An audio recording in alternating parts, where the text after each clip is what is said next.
Good afternoon. I just completed a few minutes ago a meeting with Speaker Prieto, Senate President Sweeney, Budget Officer Sarlo, Budget Officer Scher, and Majority Leaders Weinberg and Greenwald, and then met with Republican Leader Kane, Senate Budget Officer Bucco, Republican Leader Bramnick, and Assembly Budget Officer O'Scanlan to review where we are currently.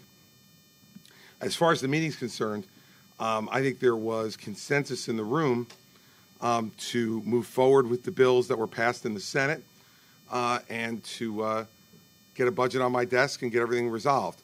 By consensus, I mean the majority of the people in that room believe that's what we should do. Only one doesn't, and that's the Speaker. I have to tell you, I went through with him and with the other members in the room all of the various ways that I've tried to compromise in this area. I said yesterday when I was here there were 30 items of spending, but I told you I wasn't sure. There's actually 73 items of spending that total over $325 million that I'm willing to agree to that are, in the main, Democrat priorities for the budget, in addition to my budget and what I proposed in my budget in February. In return, we need to see change and transparency at Horizon. And the Speaker, for whatever reason, is opposed to it. I know this has been reported, and we already knew about it, that in 2006, the Speaker was actually a sponsor of a bill that would have taken excess reserves from Horizon and given it to charity care. Now, you know, I can't say that I'm stunned by hypocrisy in Trenton, but it's outrageous. And so I don't think we can assume any longer that the Speaker's reticence to do this has anything to do with principle, because he had a bill that did nothing. Assembly Bill 1771.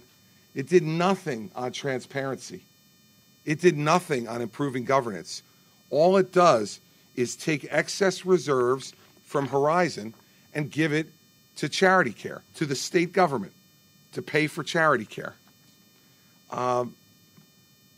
So we need to find out why the Speaker's really doing this.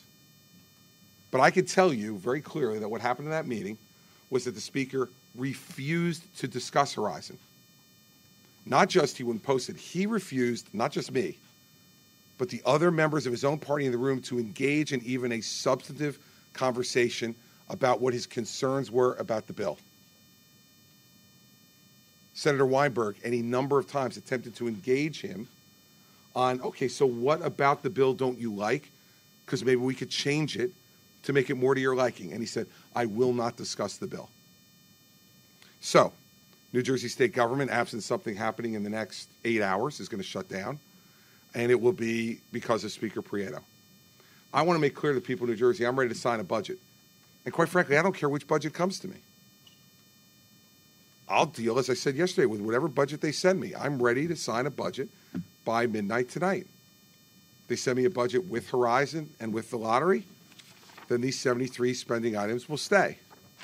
If they send me a budget without lottery and without Horizon, I will still sign a budget. But then many of these 73 items will go. So no one can claim that we're shutting down government, because I'm willing to work either way. But I wanted to be absolutely transparent and clear with them about what I would do so there would be no surprises. Because as the Senate President will remember, and former Speaker Oliver, we didn't have an agreement in 2011, and I then line item significant items out of the budget, which angered the Senate President to the point where he said some really unspeakable things about me on the front page of the Sunday Star-Ledger, as I recall. So since that time, my arrangement with the Senate President and Speaker Oliver and the Senate President and Speaker Prieto up to this point has been, let's have no surprises on the budget. Let's negotiate things beforehand. Let's decide what you are going to ask for. I'll tell you what I'm going to keep in and what I'll take out, so that there's no surprises about it. So I've offered exactly the same thing here. But the Speaker didn't have the votes. He had 24 votes yesterday for his budget. 24 votes in a chamber where he has 52 votes. So I'm at a loss as to what to do here. I've offered them a number of different alternatives, but none of them cause either the Senate President or the Speaker to send me a budget. So I'll be here. If I have any indication from them that they're willing to send me a budget tonight, I'll consider that budget along those principles when it reaches me. If they don't send a budget, then the Speaker has closed down state government. But you can't claim when you have a governor standing here saying, send me a budget and I'll sign it. You can't ask me to also sign away all of my constitutional authority as well. That's just not appropriate. The people of the state elected me and gave me, through my oath, the constitutional authority to act on the budget as I saw fit. And I'm not going to sign away my authority to do that without an agreement. And if I can't have an agreement, then send me the budget the other way. But I don't believe that's what the Senate President wants to do because of the priorities and how deeply he and Senator Weinberg and others, Senator Sarlo, care about these priorities, which include school funding and the changes to school funding. And so they've got to convince Speaker Prieto that he needs to explain to people why he's doing this, because it makes no sense to me, especially after he was a sponsor, along with Assemblyman Greenwald, of Assembly Bill 1771 in 2006 that took excess reserves and gave it to the state government. Now, was this not a money grab by state government when he was trying to do it in 2006? But when I recommended in 2017, it's all of a sudden now a money grab? Either it is or it isn't. And, you know, he reminds me very much, the Speaker today, of that great former Democratic presidential candidate, John Kerry, who was for it before he was against it. So now he's against it, but he used to be for it. Not only just for it, he was a sponsor of it. So I will be meeting at 5:30 this afternoon with members of my cabinet to prepare for the possibility that the legislature will not act. Prior to that, I'll be meeting with members of the Assembly and Senate Republican caucus to give them a briefing directly from me so that they don't have to worry about getting it filtered by anyone else. And it was very kind of Leader Bramnick and Leader Kane to invite me to come and speak to their caucuses, and I will. Very rare that I've done that in my 8 years.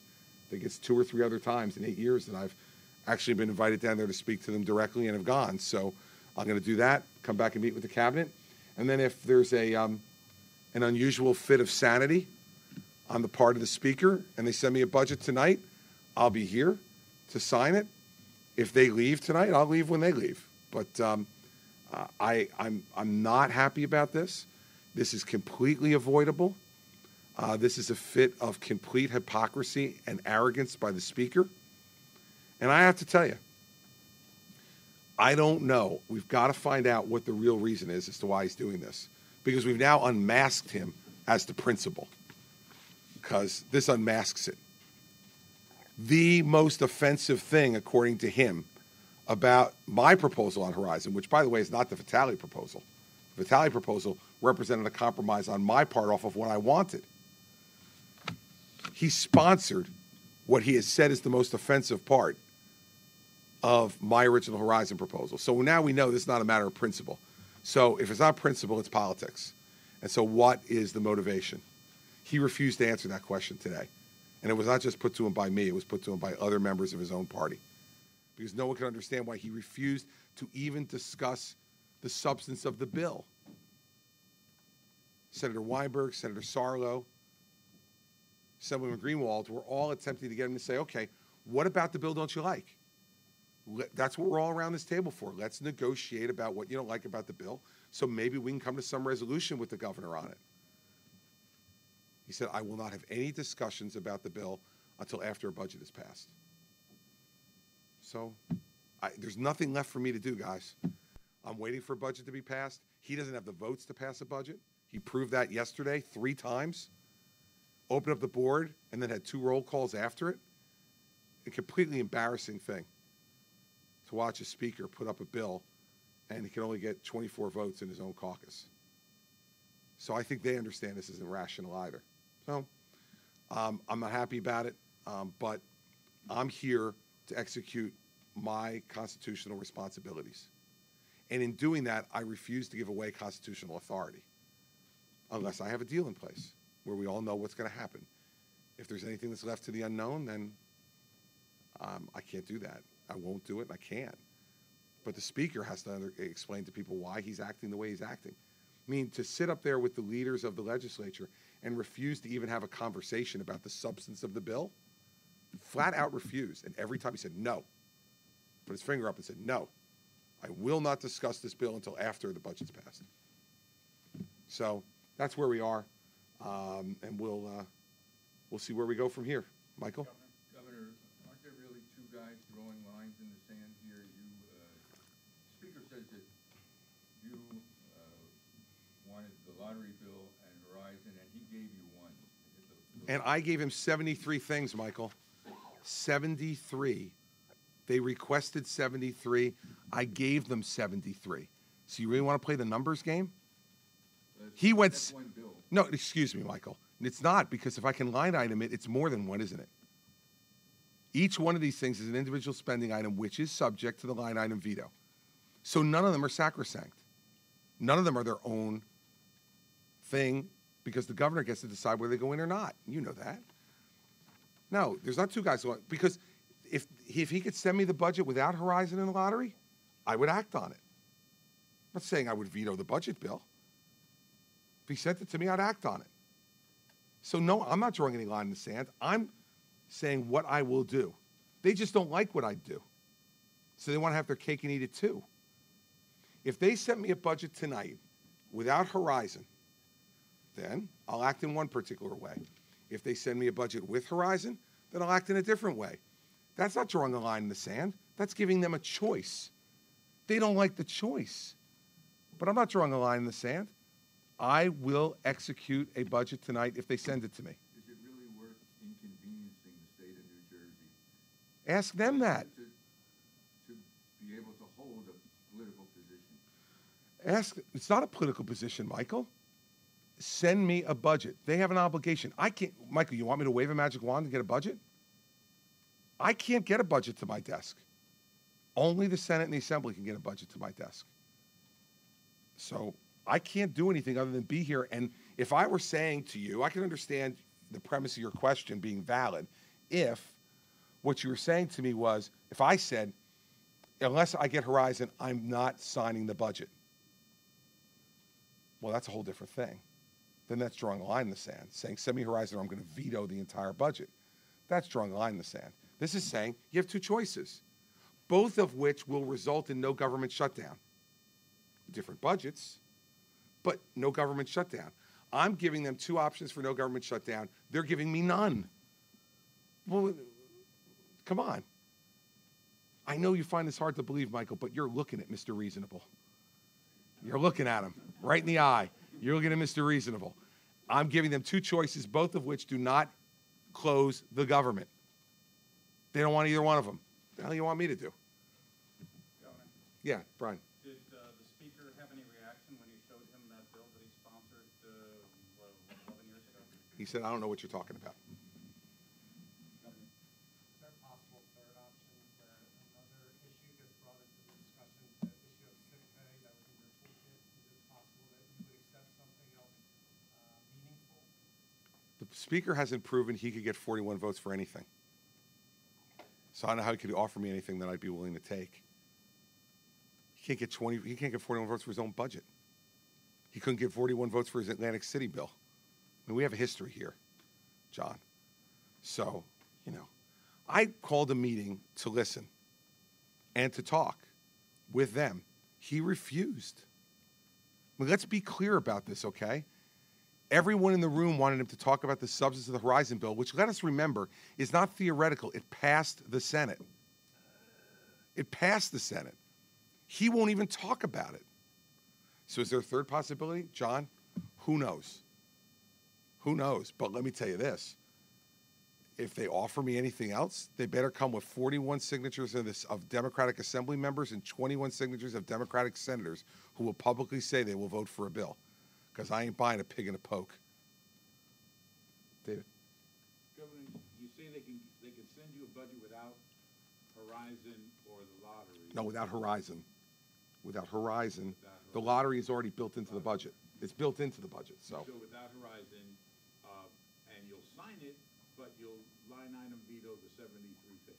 At least. All right. So how Excuse would me, that be- David, how's it being reasonable?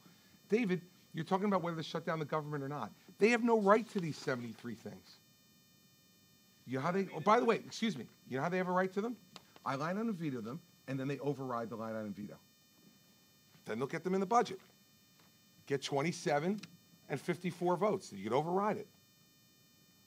I don't understand why you guys don't understand that this is the authority I have. And I'm offering them 2 alternatives to avoid a shutdown. 2 that are totally within their control. And do you want me to what, offer them a third?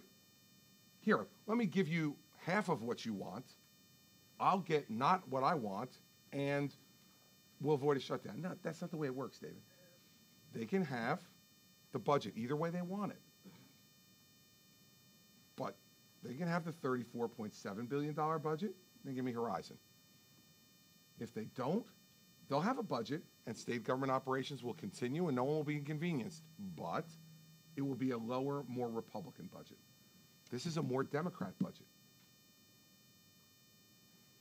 I mean, you want more of what you want, then you got to give. You don't, that's okay. Then we'll be status quo.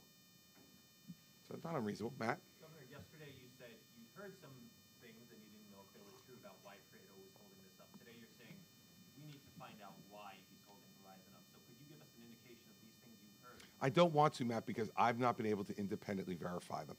And so for me to say that, it has the potential, I wouldn't be doing it on purpose, but would have the potential of you guys having to then report fake news, and God knows I wouldn't want you to do that.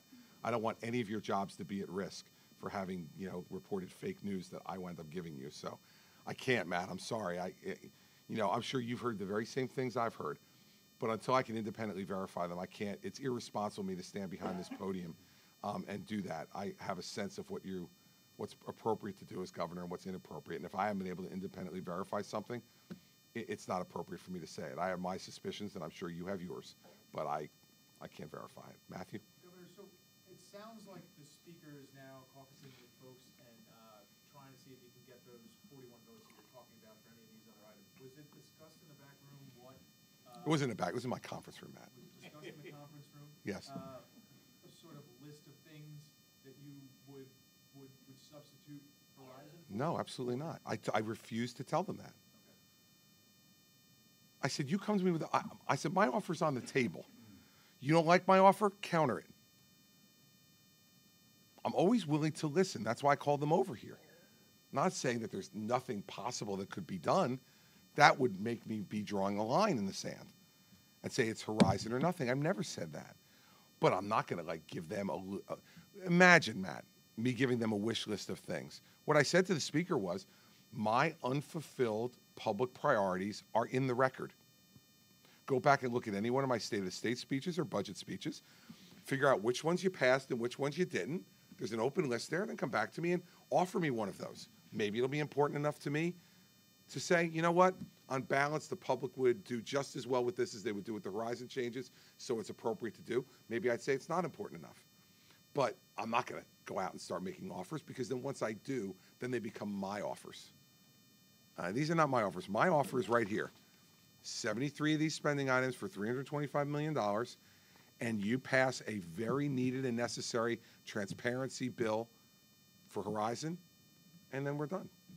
But if they have a counter, Matt, always willing to listen. I told the speaker that, but I told him, as I said to you before, in response, I think, to David's question was, you better come with 41 Democratic signatures and 21 Democratic signatures, because I'm not buying a pig in a poke. Because then they'll offer me something, and then they'll say, oh, well, we can't get the votes, so either you have to get Republican votes to do it, or, we'll negotiate it. Then they negotiate me down further. This is not my first rodeo here, so they want to counter, they can counter, but I'm not going to, sell and bargain against myself. That's not the way to do that. You wouldn't do it buying a car. I'm certainly not going to do it with a $34 billion budget. Phil? Did they lay out any of those counteroffers at your meeting? They did not. Let me follow. A different type of question, but a similar topic is, if there is a shutdown looming hours away and that comes to fruition because you can't reach an agreement, what will be the public impact and what might be, in your view, the public perception?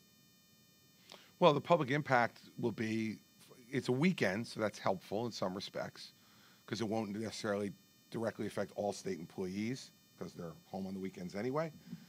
It'll affect motor vehicle, which has Saturday hours, which they will not have tomorrow if we close. It'll affect the state parks.